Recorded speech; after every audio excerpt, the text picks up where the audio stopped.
Radio Ijwi ry'Amerika isamanira i Washington DC mu Kirundi mu Kinyarwanda mwiboneza nshuti mwese dutamanye muri kumwe na Federica Nkulikije. Murundi mutwumvira ku mirongo migufi ya shortwave ku metero 19 ku metero 22. Mu Rwanda turi ku FM 88 ibice bitatu radio inshuti ya bose no ku FM 104 ibice bitatu Ijwi ry'Amerika. Ishirahamwe Semabu rivugira abarwayi mu Burundi yakira nabi umugambi wa leta wo kuduza igiciro ku gakarata abatishoboye bahora bikorako mu kwivuza. Mbega wahora abura amafaranga 300 yo kuroka gakarata azoronka amafaranga 500 cyangwa 100. Rero twatumana ko bizogira ingaruka mbi ku magara y'abantu na cyane ko bahora bakoresha abakarata.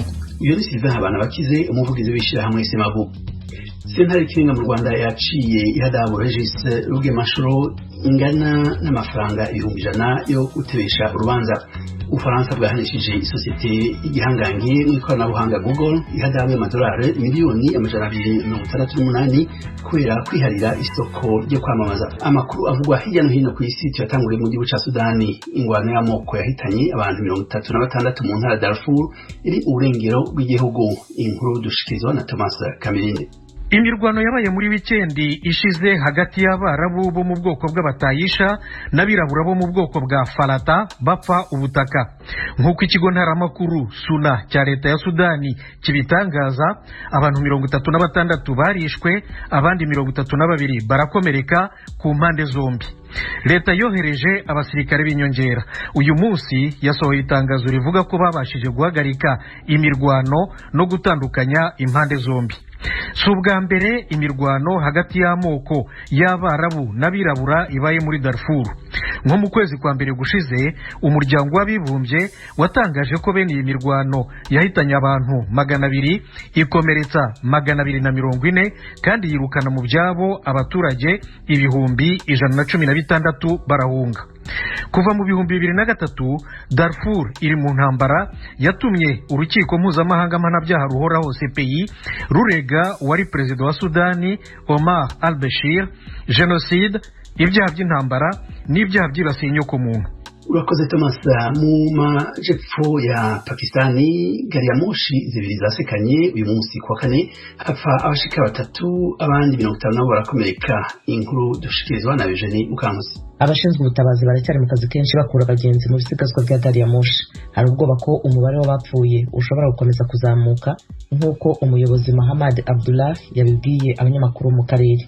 Iyo mpanuka yabaye nyuma y'uko gari ya moshi imwe yarimo abagenzi yataye umuhanda indi ikayisekura. Abategetsi bavuga ko gari ya moshi itwara abagenzi ya Pakistani Milat Express yataye inzira ikinjira mu muhanda uyari iturutse mu kindi cyerekezo. Sir Said Express yari hafi y'umujyi wa Dhaka mu ntara ya Gotki. Abashinzwe umutekano barahabereye iyo mpanuka bafasha gutabara abasivili no mu bindi bikorwa byihutirwa. Abakomeretse barimo ameze nabi bajyanywe mu bitaro byo mu karere. Minisitiri w'itangazamakuru wa Pakistani Shawad Chandri yavuze mu itangazo ko hakiri kare kugira ngo bahamya niba iyo mpanuka yaba yaturutse ku kibazo cy'ibyuma, kurangara cyangwa kidobye. Cyakora byose birimo gukorwaho iperereza. Ku rukuta rwe rwa Twitter, Minisitiri w'Intebe Imran Khan yavuze ko yababajwe kandi agaterwa ubwoba n'iyo mpanuka ya gari ya moshi. Yanongeyeho ko yategetse ko hakorwa iperereza ricukumbuye mu bijyanye n'umutekano wa gari ya moshi ku muhanda wabereyemo iyo mpanuka. Urakoze Eugenie. Ufaransa bwahanishije sosiyete gihangange mu ikoranabuhanga Google ihadabu y'amadolari miliyoni 268 kubera kwiharira isoko ryo kwamamaza. Inkuru dushikirizwa na Thomas Kamirinde. Uru rubanza rwaturutse ku kirego cy'amasosiyete atatu y'itangazamakuru yitwa Newscore, Figaro na Rossel. Avuga ko Google yazibira amayira kandi umutungo wayo munini aruturuka kuyamamaza, ahubwo igakoresha serivisi zayo bwite mu rwego rero rwo kwamamaza ibicuruzwa ku ikoranabuhanga. Ikigo cya leta y'Ubufaransa gishinzwe kugenzura ipiganwa mu bucuruzi cyatangaje ko Google idahakana ibyo iregwa. Iki kigo na Google bumvikanye ku ihazabu cyayihanishije, bityo Google izishyura vuba nta ngorane bitarinze gukururana mu nkiko.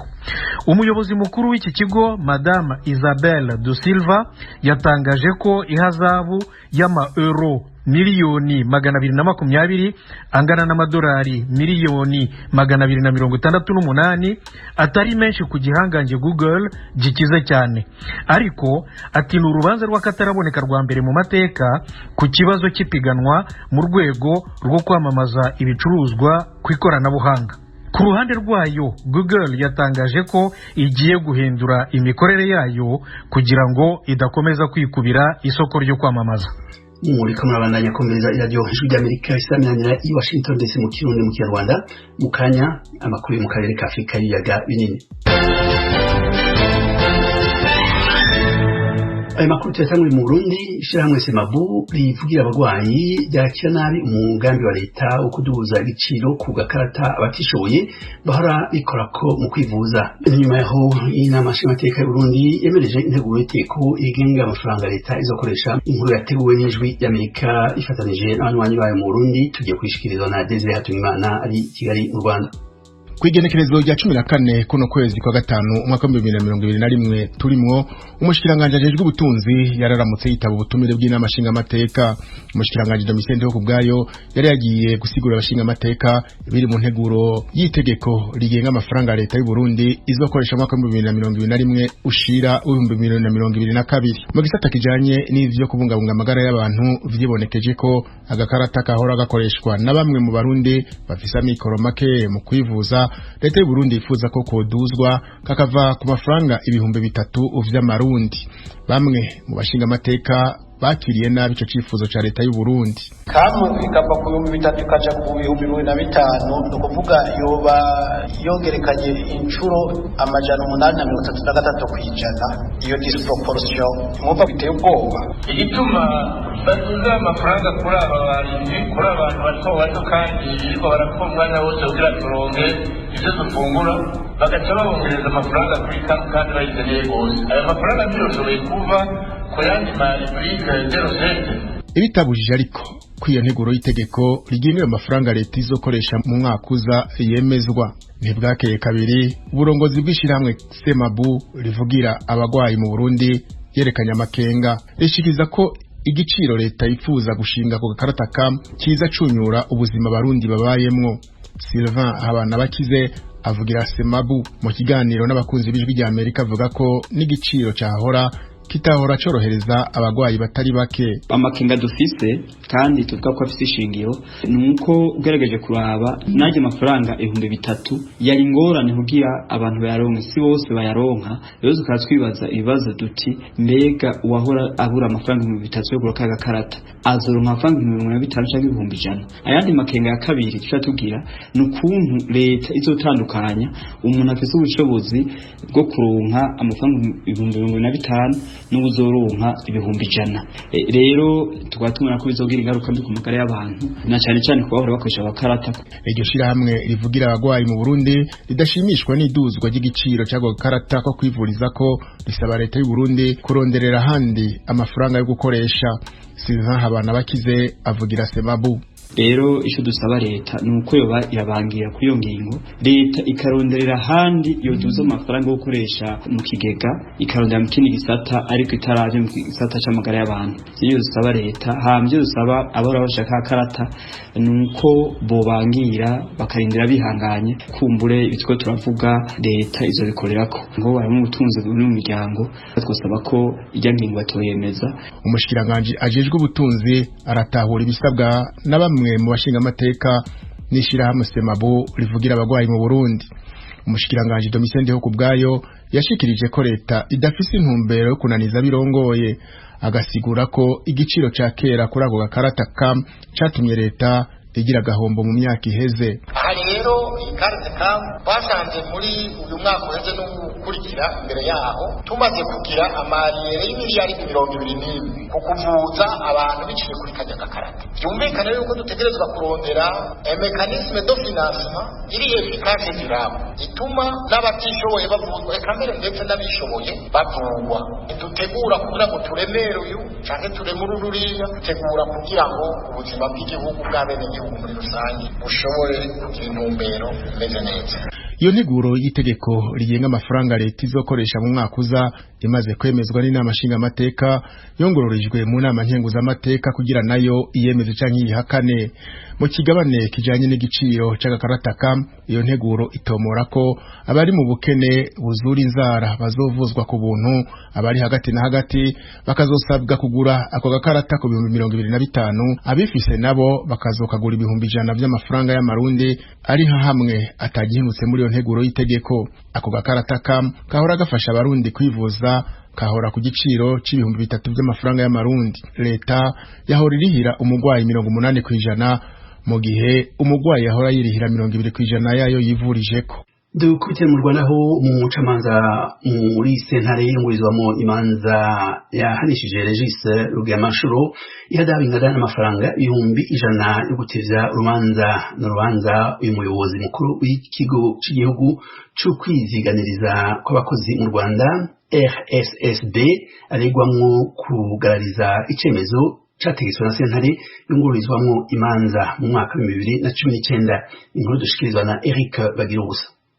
Uyu muyobozi mukuru w'ikigo cy'igihugu cy'ubwiteganyirize bw'abakozi mu Rwanda bwana Regis Rugemanshuro araregwa kwigomeka ku byemezo by'inkiko ntabishyire mu bikorwa uko byategetswe.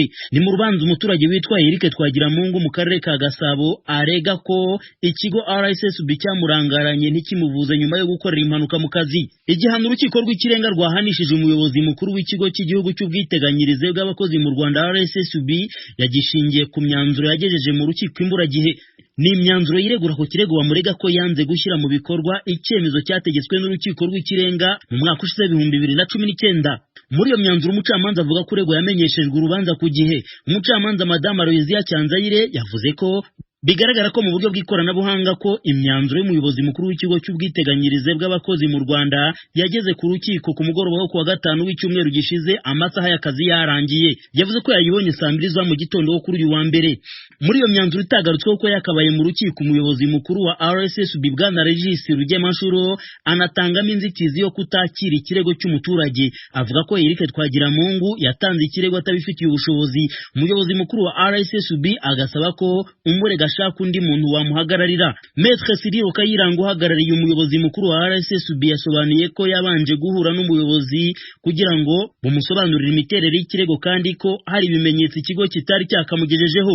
Kuri Maître Alexis Twagirumugabe wunganira Twagiramungu we avuga ko bitakabaye impamvu yo gutinza urubanza. Kuri we yashakaga kuburana nubwo nawe yemeza ko ataboneye kugira imyanzuro y'uregwa ngo ayisobanureho. Ibyo byose umucamanza yabisesenguye yibutsa ko impande 3 zose mu rubanza ziba zigomba kuba zifite imyanzuro y'ababuranyi. Yibukije abanyamategeko ko kudatanga imyanzuro ari amakosa niko kwimura urubanza ku yindi tariki, ariko avuga ko ari ngombwa ko uruhande rwabigizemo uruhare rugomba kubiryozwa hisunzwe amategeko. Yabajije umunyamategeko wunganira umuyobozi mukuru w'ikigo cy'igihugu RSSB igihe yihurije n'urubanza agamije kumenya icyatumye batinda gutanga imyanzuro ku kirego cya Twagiramungu.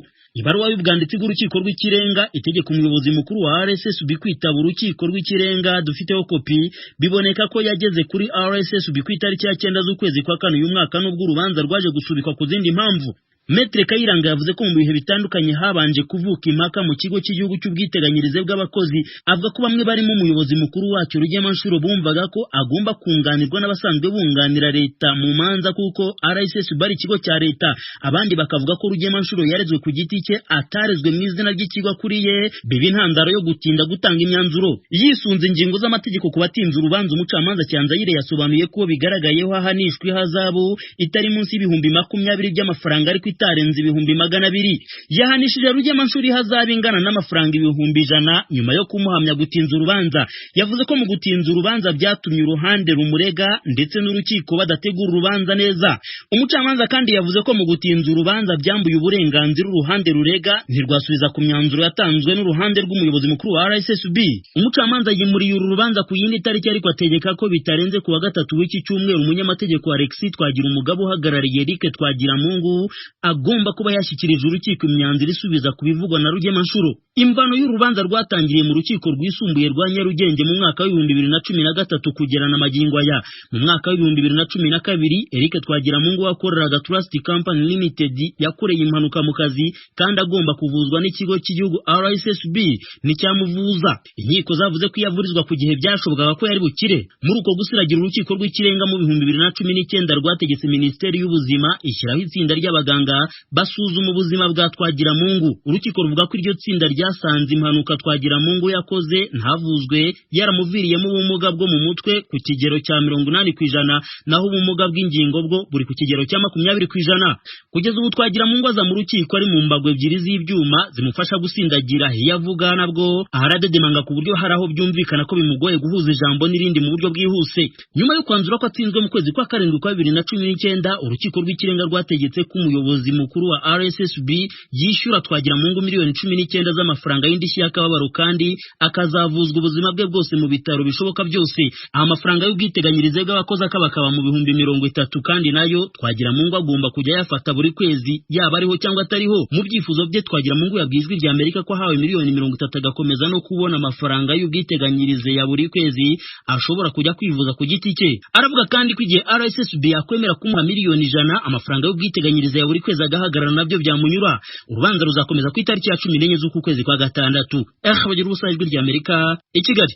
Mwikami impunzi z'abarundi yanduta mu gihugu ca Tanzania naho umwidogo ni mwinshi kuri zimwe mu mpunzi, ni mu gihe imfashanyo za nkenerwa baronswa zitakibashitsa ku rindi sango ry'imfashanyo bigatuma babaho mu bukene ntangere. Mugenzi wacu James Jovin akorera mu gihugu ca Tanzania kuri wa mbere yatemereye mwikami yanduta aho zimwe mu mpunzi zahungiyeyo zamuhaye ikiganiro ku bw'ico kibazo. Ikintu nanje mfise sikindi nukuri baraduhohotera tukumva ngo imfashanyo zirahari zikwiye twagira ngo turagiye gupokera nukuri data ubuho mbere n'ibindi bintu nukuri ibyo bisorori bitatu duhabwa by'ubufu ntibidukwira aya mezi abiri niyo duharu akunyu nikiyiko kimwe kuri umwe. Abatanzania mbona badufata nabi urabona ko bazana ibyo bazana badufasha bagaca birira ntibabiduha. Urabona bazana imfashanyo ati baduhoye twebwe turabaze bagaca barya bagaca udufaranga baduhaye bagaca barya. Urabona nk'intuze nk'ejo bundi bamwe bararosa abandi ntibarosa. Urabona aho boduhaye ibyo badufashije batuzanira bijya by'imijigiti. Iyo mijigiti natwe amenyo yaraheze nta menyo dufise yo kuza turabishiramo. Jewe nk'ubu ngaha tuhabaye nabi urabona yuko ibiribwa baduhereza imboga intesa ntikize baduha intuze nk'ikombe kimwe ngo baraduhaye imboga. None ngaha nka twebwe turabantuzeye abacyahonye renyene utuboga twaheze kera nuko. None jewe saba yuko twebwe ko turi impunzi ngaha kumva yuko botwongereza imboga amavuta nk'umunyu wonyene nyene nawe nyene baduha ubusabusa. None rero urabona yuko ari hatari. None ngaha twebwe ngaha turi ngaha mu nkambi yanduta bagomba kudufata nabi kandi kabahinde bahagomba ngo duhunguke ku nguvu bamwe batabishaka. Muduserukire nako gakwi tukaronye ntubona nka kijya gitu kijya ntukibona kijya aho bimutse kijya wige bazuzana imodoka baheke agashami kamwe ndi bari kubaraguha nuko bitwarire iyo babitwara baca bakuza wowe utafise rya faranga zoro nkako gashaka ngushira mu ziko tubahaye kaze batukwiteko barabe data wanje amagorwa n'amarushwa tufise. None rero mu biduserukiremwo turagowe ugakwi baragenda bakaduha bane barakanyuruje nyamba barayidandariza utwo two kurya. Urabona ngibye ntije kubaza ayo mezi abiri. None rero niba dutabare batujane n'ukuri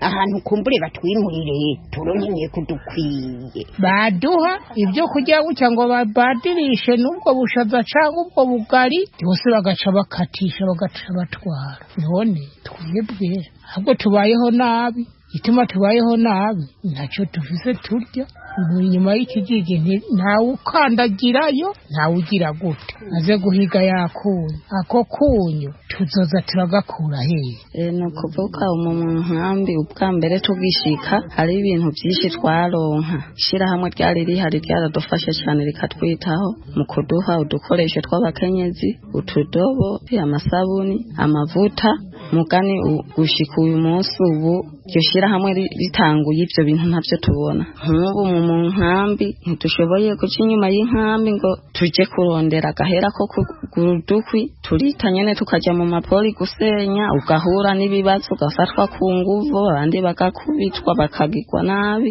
ibyo byose n'ibibazo abakenyezi tugenda turahura nabyo none rero twasaba ko UN yodufasha bikazira turose utwo dukoresho nabundi bahora baturose ubwa mbere twasaba cyane ko UN kweri bidufashamo bagatangura kudufasha ubwa mbere bakitwakira nk'uko batwitaho nayo ubuhoho ndabona ko banatwibagiye twasaba kweri ko boza natwe turabona umugani mw'iyi nkambi umutama sutari umutama bose inkunke dushoboye kuzironka kuko yo witanze witaye nyine umeze nk'uwiheba ukaja inyuma y'inkambi uhura n'ibibazo byinshi bodufasha twese bakaza baradufasha utwo dukwi urashoboye kurara ubusa kubera ukubura udukwi indya kweri baraduha naho hamwe usanga bazigabanije mugani uravye uhereye ubwishaza urya kuva ku wa mbere gushika ku wundi wa mbere urya ubwo bwishaza n'ubwo bugari nk'abana benshi baragwara ugasanga bariko baraharisha kubera imvo yo kudaronka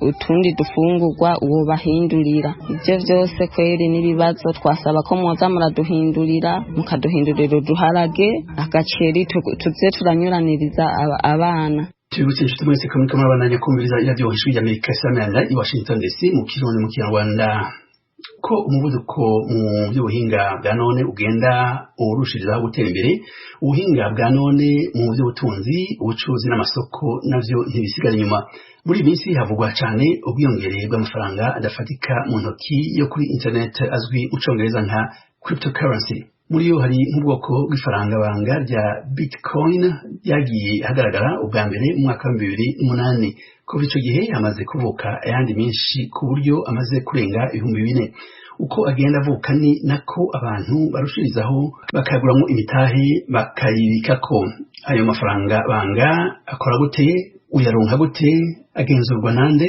ivyo hamwe n'ibindi mu mugenzi wacu Edi Bwema yabiganiriye ko na Olivier Kamanzi umuhinga mu masoko y'imari n'imigabane Kamanzi kandi arongoye umurwi w'abacuruzi b'Abanyafrika uzwi nka Global Chamber of Commerce aba mu gisagara ca Chicago muri leta zunze ubumwe z'Amerika wenda kugira ngo abantu babyumve neza usanzwe hari amasoko abiri isoko rya cash cyangwa se currency exchange zisanzwe hakabaho n'isoko ry'imari n'imigabane cyangwa stock exchange none ubu haje rero ubundi buryo bushyashya abantu bifashishije ikoranabuhanga bashobora kugura icyo bita faranga banga nk'uko wabyise ibyo ni ibintu bishyashya cyane bigezweho ubu ngubu muri iki gihe nk'uko wari umaze kubivuga wenda natangira nsobanura aho byaturutse mu buryo bwihuse bitinzemo noneho tugashobora gutangira gusobanura wenda icyo ari cyo faranga banga ni icyo ari cyo biravuga iki bikora gute noneho nk'ushaka kuba yagura gute yagurira hehe cyangwa se tukamenya kuri iryo soko uko narisobanuriye iryo soko ry'ifaranga banga navuze amasoko atatu isoko rya kashi isoko ry'impapuro ariryo bita stock exchange hakaba n'iri soko nyine ry'ifaranga banga ayo ni amasoko atatu muri iki gihe agezweho ubu rikaba ari ryo soko nyine rigezweho cyane cyane impamvu rigezweho nuko nta leta n'imwe cyangwa se nta mategeko arigenga icyo kintu cyo cyane mbere navugaho nibyo cyane gitumye iri soko rigezweho cyane ubundi ryatangiye ubwo hari abantu banditse ni abantu cyangwa umuntu cyangwa gurupe y'abantu banditse icyo bita white paper icyo gihe white paper twese twabyita nko gutanga amakuru ku kintu kitazwi bamaze kubyandika babishyira kuri internet abantu barayibona bamaze kuyibona haje kuza iyo nyito yiyitiriwe umugabo witwa Natoshi umugabo cyangwa se groupe y'abantu witwa Natoshi Nakamoto abo n'abayapani wenda twavuga ko byaba byaraturutse mu Buyapani cyangwa nta bubizi kuko niho byaje mu mwaka 2007 uko byatangiye kuri iryo soko rero ryitwa ifaranga banga koranabuhanga harimo ibicuruzwa biri kuri iryo soko ubwo nabyo turaza kuvuga n'ibicuruzwa byinshi hari ibyo ikizwi cyane ni icyitwa bitcoin ari nacyo cyatangijwe n'abo bayapani iyo white paper yandikaga kuri bitcoin niyo yasobanuraga icyo ari cyo abantu rero biza kumenyekana abantu batangira kuyigura bikoresheje ikoranabuhanga nk'ibyo twavuga ni icyo bitwa litecoin hari dogecoin abanyafurika natwe twazanye ibyacu hari ibyo bita odua coin nayo ni y'abanyafurika yakozwe n'abanyafurika nayo ubwo hari abantu bashaka kumenya byinshi ni byinshi cyane impamvu ari byinshi ni uko buri muntu wese ukoresha ibyo bita protocols ni porogaramu informatike umuntu wese ushaka gushyiraho ubu buryo ukoreshejwe ifaranga mbaga buri wese yabikora ari ubizi agakoresheje za protocol noneho akaba yakora porogaramu informatike cyangwa application akaba yabikora. Uvuze ko ari byinshi imibare mfite kugeza ubu ngubu igaragaza ko ayo mafaranga banga amaze kurenga hafi 6,700 akaba afite agaciro ka triliyoni 2. Ubwo ni miliyari 200. Urebye nka transaction cyangwa se ubucuruzi bwagiye buba nko kuri bitcoin bwonyine bugeze nko kuri miliyoni 200 ariko navuga ariko ubucuruzi bugenda guhererekanya amafaranga agenda ba ku bantu agenda ku bandi gutyo ubwo avugaga isoko bwaryo uko rihagaze uko ringana ibyo uvuze nibyo rwose isoko ririmo ritera imbere cyane ni isoko ririmo ritera imbere cyane warukomoje kuri iyo ya bitcoin wenda ushobora kugerageza ukabwira abakurikiye ijwi rya Amerika muri aka kanya iyo bitcoin itangira mu 2008 yari ifite agaciro ndibaza ko kari nk'amadolari ari hasi 10 ubu ngubu bihagaze gute nibyo urumva ko byatangiye ku madolari agera nk' 10 ariko nababwira yuko byari mageze ku 55,000 y'amadolari uretse ko byagabanutse bishyira ku 50,000 ubwo wa mugabo ufite Tesla yari kujya abantu bishyura bagura amamodoka ya Tesla y'amamodoka yitwara yari yaremeye yuko abantu bashobora kwishyura kuko aho n'ikindi kintu ashaka kongeraho kuri aya masoko ni uko ushobora kwishyura ushobora kugura ibicuruzwa byose ukoresheje iyi faranga banga ubwo rero uriya muntu wa Tesla yari yaremeye ko ushobora gukoresha bitcoin kugira ngo ugure imodoka ejo bundi rero yarahagaritse avuga yuko kubera bitewe ni